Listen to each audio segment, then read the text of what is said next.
시편 65편은 찬양의 시편입니다. 1절 보시면 어떻게 시작하냐면 하나님이여 찬송이 시온에서 주를 기다리오며 이렇게 시작을 합니다. 찬송으로부터 시작을 하죠. 그리고 마지막 13절 끝부분을 보면 그들이 즐거이 외치고 또 노래하나이다 라고 했습니다. 노래한다로 끝납니다. 즐거이 외치는 것도 찬양입니다. 오늘 이 찬양은 찬양으로 시작해서 찬양으로 끝나는 시편이지요. 여러분, 찬양은 어디서부터 오는 걸까요? 찬양은 어디서부터 오는 걸까요? 신학적인 거 말고 우리의 체험, 신앙적인 체험으로 생각을 해보자는 거죠. 찬양이란 어디서부터 오는가? 찬양은 감사로부터 오는 것입니다. 할렐루야. 어디서부터 온다? 감사로부터 오는 거예요. 좋은 일이든 나쁜 일이든 그 상황을 감사로 여기는 사람에게 찬양이 오는 거예요. 감사로. 감사가 있는 사람은 찬양이 따라올 수밖에 없는 것이죠. 그 감사의 내용은 신학적으로 많이 정리를 할 수 있고 또 오늘 그런 또 이야기를 할 것입니다. 사랑하는 여러분, 우리의 신앙과 인생의 또 전성기를 또 맞는 올해 2018년입니다. 우리의 신앙과 인생을 아름답게 또 다듬어주고 가꾸어주고 디자인해주는 것이 무엇이냐면 감사입니다. 감사의 인생이 그 삶을 아름답게 만들어주는 것이죠. 또한 감사로 찬양하는 자가 하나님을 영화롭게 하는 줄로 믿습니다. 시편 50편 23절에 보면 감사로 제사를 드리는 자가 하나님을 영화롭게 하나니 그의 행위를 옳게 하는 자에게 내가 하나님의 구원을 보이리라 그랬습니다. 무슨 얘기냐면 감사로 하나님 앞에 제사를 드릴 때 하나님을 영화롭게 하고 하나님께 영광이 될 뿐만 아니라 그 행위를 옳게 하는 자에게 내가 하나님의 구원을 보이리라. 즉 감사하는 자에게 하나님의 구원, 하나님의 기적이 나타난다는 거예요. 상황은 지금 어려울지라도 감사를 통해서 나오는 자를 하나님이 구원해 주실 것이다. 이렇게 말씀하고 있는 것입니다. 성경에 욥을 비롯해서 많은 사람들이 어려운 가운데서 하나님 앞에 감사했습니다. 하나님께서 그에게 구원을 베풀어 주셨습니다. 빌립보 감옥의 바울과 실라가 그 매를 맞고 그 고통의 순간에도 감사하고 찬송하고 기도할 때 구원을 베풀어 주셨습니다. 그 간수의 가정에 구원을 베풀어 주셨습니다. 감사할 때 구원의 역사가 일어날 줄로 믿습니다. 그렇다면 이러한 감사는 또한 어디서부터 오는 걸까요? 이러한 감사는 많은 곳에서 오는데 그래서 한 가지로 얘기할 수 있다면 그것은 만족에서부터 오는 것입니다. 사람이 만족할 때 감사가 생기는 거예요. 근데 그 만족이라고 하는 것은 사람마다 다 달라요. 어떤 사람은 100만 원이 있어야 만족해요. 어떤 사람은 수중에 10,000원만 있어도 만족해요.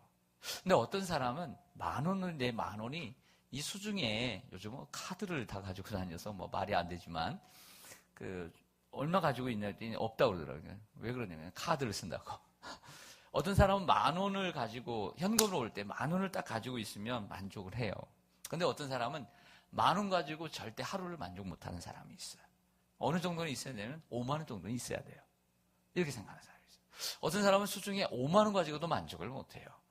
한 100,000원 정도는 가지고 있어야 돼요. 근데 사람마다 만족의 정도는 다른 거예요. 만족의 정도는 다르지만 만족할 때 감사가 나올 수 있는 거예요. 할렐루야. 어떤 사람은 10,000원을 줬어요. 만족을 못해요. 그럼 그 사람 하루 종일 감사가 있을까요, 없을까요? 없어요. 네. 남편들한테 얼마씩 줍니까, 하루에? 10,000원씩 줍니까? 네. 여러분, 근데 어떤 사람은 10,000원 가지고도 너무 만족을 하는 거예요. 그 사람 하루 종일 만족이 있을까요, 없을까요? 있죠. 만족이 있는 곳에 감사가 있는 거예요. 만족하십니까? 서로 인사하겠습니다. 물어보죠. 만족하고 사세요? 만족하고 사세요? 여러분, 참 만족이란 어렵습니다. 만족이란 어려운 것 같아요. 제가 최근에 올해 빌립보서 4장에 있는 자족의 비결을 제가 설교한 적이 있어요. 생각나세요? 별로 생각이 안 나시는데. 자족의 비결에 대해서 설명을 한 적이 있습니다. 설교를. 네. 결과적으로 찬양은 어디서부터 오는가? 찬양은 감사에서부터 온다. 근데 감사는 어디서부터 온다? 만족에서부터 오는 거예요. 만족이 있을 때 감사가 있고, 감사가 있을 때 욥이 어떻게 감사했어요? 주신 이도 하나님이시요, 가져가신 이도 하나님이시니 만족했어요. 거기서 내 거라고 생각 안 했어요. 만족할 수 있는 자족의 비결이 있었기 때문에 감사할 수 있었고, 찬양할 수 있었고, 예배의 자리로 나아갈 수 있었던 거죠. 아주 고수입니다. 이거 믿음의 고수. 이건 아무나 할 수 있는 건 아니고요. 그런데 그 만족은 어디서부터 올까요? 만족은 하나님으로부터 오는 거예요. 하나님으로부터 만족이 오고, 그 만족을 통해 감사하고, 감사를 통해 찬양과 영광을 올려드리게 되는 것이죠. 오늘 시인은 여러 가지 감사를 하고 있습니다. 감사의 찬양을 드리고 있어요. 그 이유를 몇 가지 찾아보겠습니다. 3절을 좀 같이 보실까요? 3절 보시면 이 시인이 뭐라고 노래하냐면, 시작. 죄악이 나를 이기어 싸우니 우리의 허물을 주께서 사하시리이다. 아멘. 여러분들, 죄를 이길 수 있는 사람이 있어요? 없어요? 없습니다. 죄를 이길 수 있는 분은 예수 그리스도밖에 없어요. 모든 사람은 죄인이에요. 그러나 예수님은 우리의 죄를 위해서, 우리 자기 백성들의 죄를 구원하기 위해서 오신 줄로 믿습니다. 그래서 예수예요. 예수 구원자인 것이죠. 에베소 1장 3절에 보면 찬송하리로다 하면서 우리가 하나님을 찬양해야 되는 이유를 이야기를 하는데요. 그 이유 가운데 하나가 뭐냐면, 에베소 1장 7절에 우리는 그리스도 안에서 그의 은혜의 풍성함을 따라 그의 피로 말미암아 구속 곧 죄사함을 받았기 때문이다. 이렇게 얘기를 합니다. 여러분, 우리가 성도로서 하나님 앞에 감사의 찬양을 올려드려야 되는 정말 첫 번째, 두 번째 이유는 뭐냐면, 그것은 바로 나를 죄 가운데서 구원해 주신 그 은혜에 늘 감사해야 합니다. 할렐루야. 이것이 없는 성도는 성도가 아니죠. 다른 건 좀 부족해도 죄사함에 대한 감사가 있어야 할 줄로 믿습니다. 이게 가장 중요한 감사라고 할 수가 있습니다. 그래서 존 뉴턴이 작사한 나 같은 죄인 살리신 그 은혜의 놀라와, 성도는 이러한 찬양을 많이 불러야 돼요. 나 같은 죄인 살리신 그 은혜의 놀라와. 이런 찬송을 많이 부를 때 영성 있는 성도가 되는 것입니다. 오늘 시인은 두 번째로 하나님께서 나를 선택해 주심에 감사하고 있습니다. 4절을 보시죠. 4절을 보시면 주께서 뭐 하시고 택하시고 가까이 오게 하사 주의 뜰에 살게 하신 사람은 복이 있나이다 라고 말을 합니다. 여러분, 우리가 하나님 앞에 감사해야 되는 이유는 수많은 사람들 가운데 나 같은 죄인을 선택해 주심을 감사해야 돼요. 에베소 1장 3절에 찬송하리로다 우리 주 하나님이요, 이렇게 찬양하는 시편에 또 동일한 곳에 그 첫 번째 1장 4절 그 다음에 보면 뭐라고 되어 있냐면, 곧 창세전에 그리스도 안에서 우리를 택하사 우리로 사랑 안에서 그의 앞에 거룩하고 흠이 없게 하시려고, 이렇게 시작합니다. 우리가 하나님 앞에 감사되는 이유는, 그 감사해야 하는 이유는 하나님 우리를 날 선택해 주셨기 때문에. 요한복음 15장 16절에는 어떤 말씀이 있죠? 이런 말씀이 있습니다.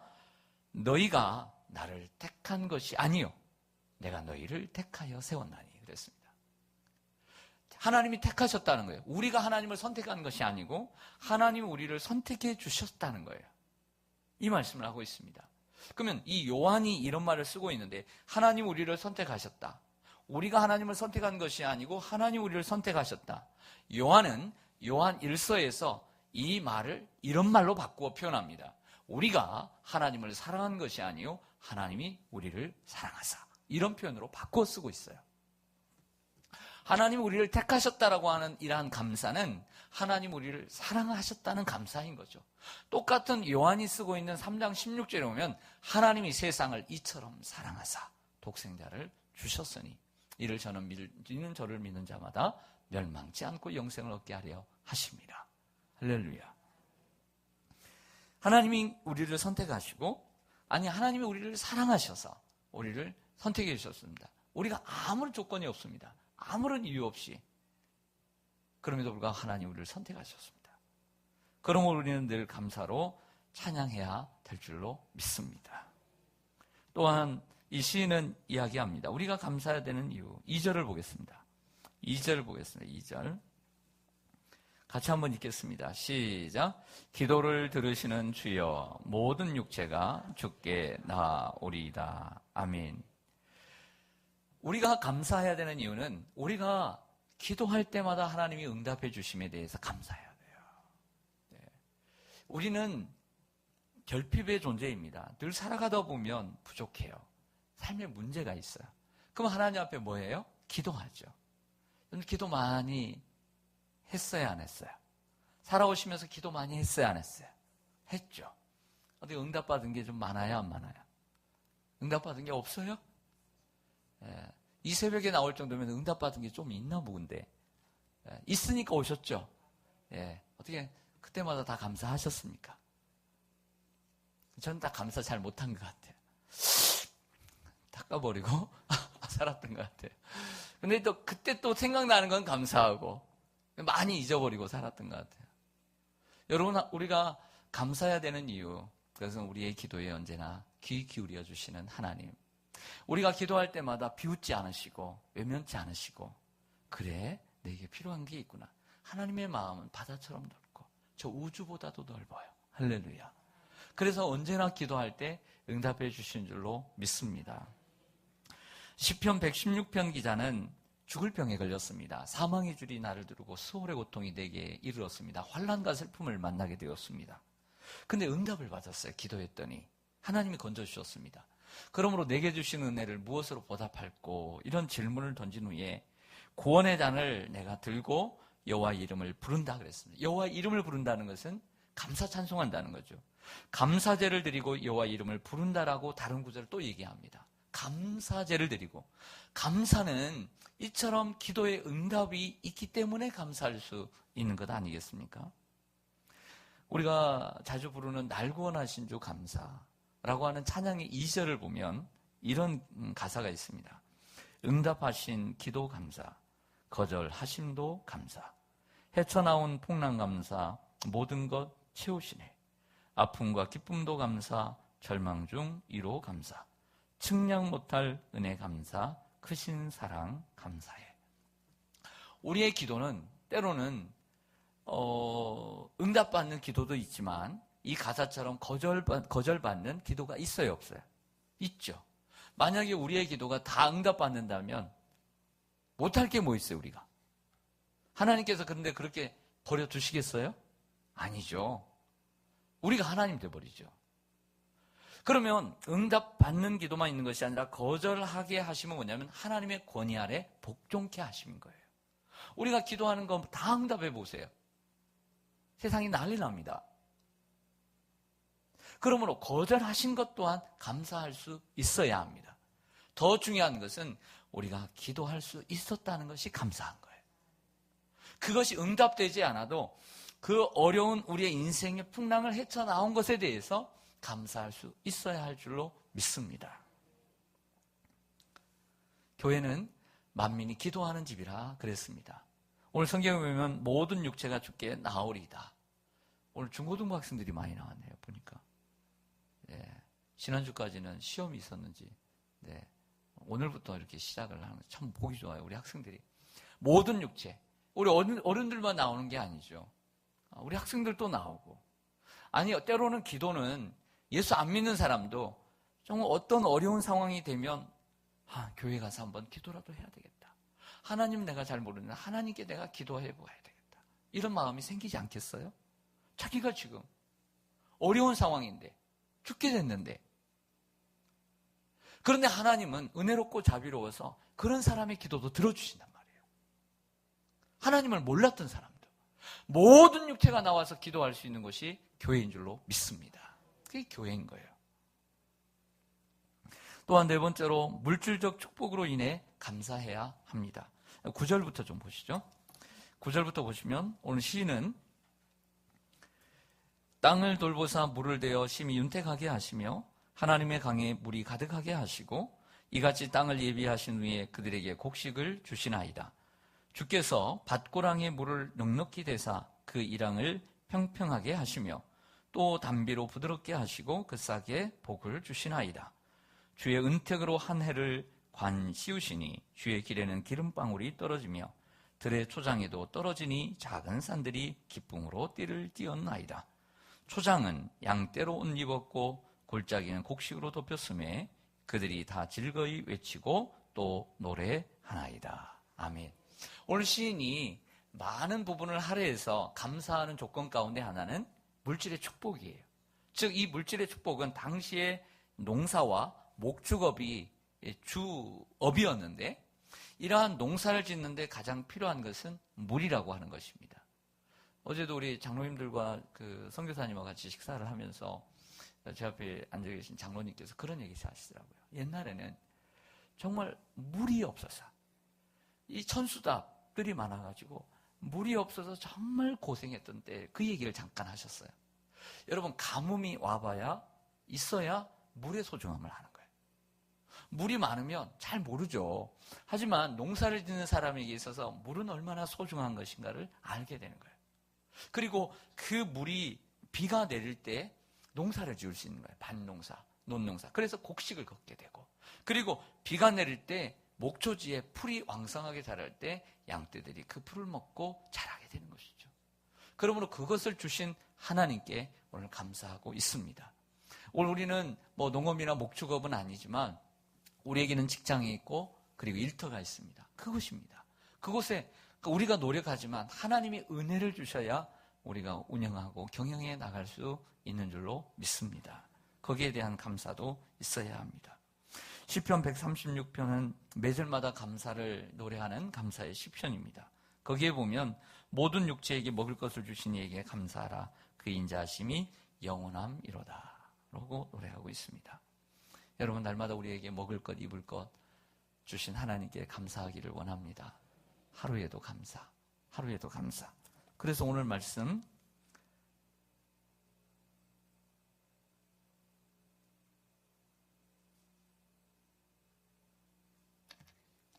성경을 보시면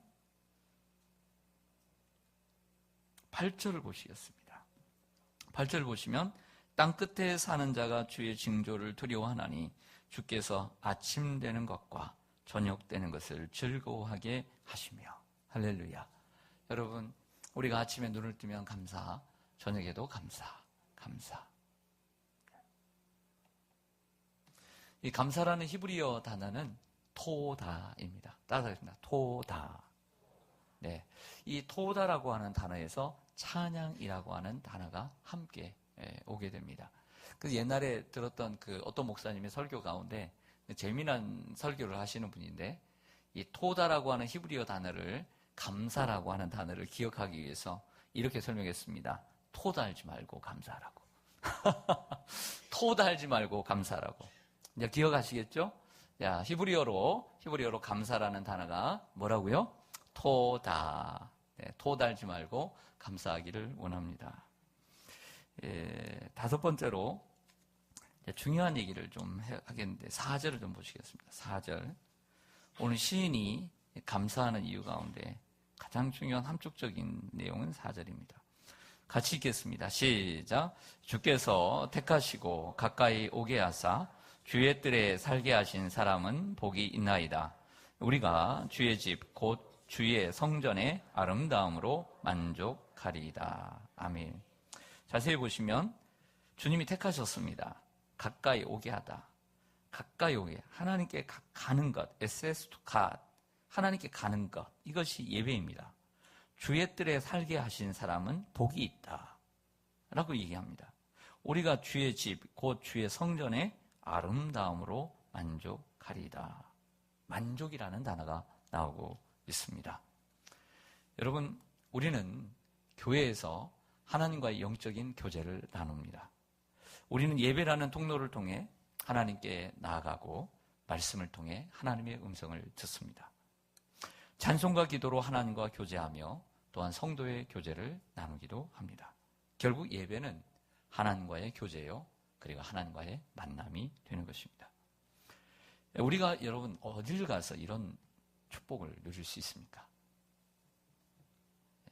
롯데타워에 가서 누릴 수 있을까요? 이 세상에 어디를 가서 이러한 축복을 누릴 수 있어요? 하나님을 만나고 하나님과 영적인 교제를 누리고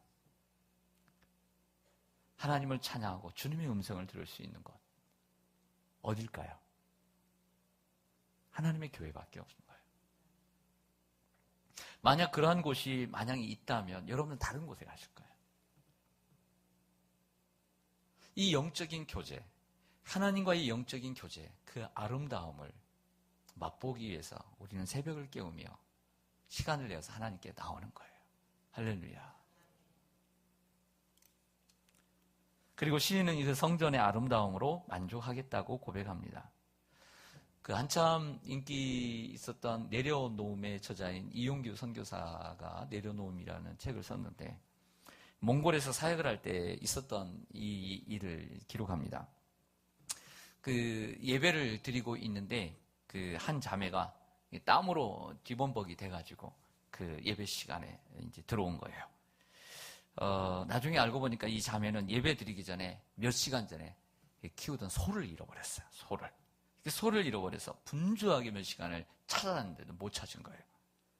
그러나 예배 시간이 임박한 것을 알고는 소를 찾는 것을 그만두고 예배 시간에 그 교회로 오게 된 것입니다. 소가 어떻게 됐을까요? 이 소가 어떻게 됐을까요? 예배를 마치자마자 밖에서 소 울음소리가 나는데 이 소녀의 손 거예요. 할렐루야. 이 소녀의 손 거예요. 네. 잃어버린 자기 집으로 간 것이 아니라 이 소녀가 있는 이 교회로 와 있었다는 거죠. 자매는 소가 아닌 예배를 선택했습니다. 그러자 하나님께서 예배와 소, 이 두 가지를 모두 주셨다는 얘기를 싣고 있습니다. 하나님이 택하신 자들은 어디서 살아야 될까요? 주의 뜰에 살아야 합니다. 주의 뜰에 사는 자가 복이 있으며 주의 성전의 아름다움으로 만족하리이다 라고 했습니다. 이 자매는 예수님이 하신 말씀처럼 먼저 그의 나라와 그의 의를 구하는 소녀였습니다. 먼저 그의 나라와 그의 의. 그럴 때 성전의 아름다움, 성전의 것으로 만족하게 된 줄로 믿습니다. 사람들이 자꾸 만족을 못해요. 왠지 아세요? 먼저 다른 걸 구하기 때문이에요. 먼저 그의 나라와 그의 의를 구하는 사람이 결국에는 성전의 아름다움으로 만족하는 삶을 살게 될 줄로 믿습니다.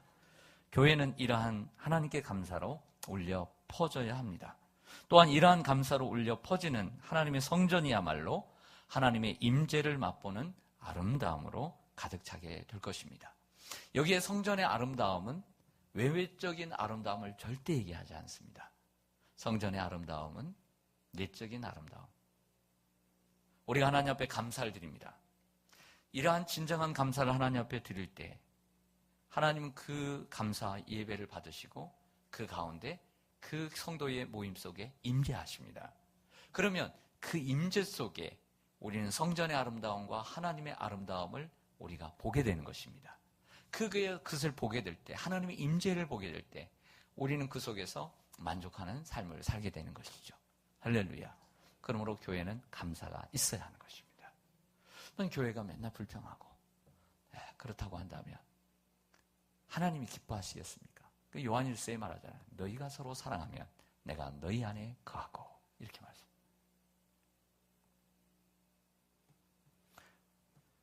이러한 성전의 아름다움이 우리 교회 안에 있기를 원합니다.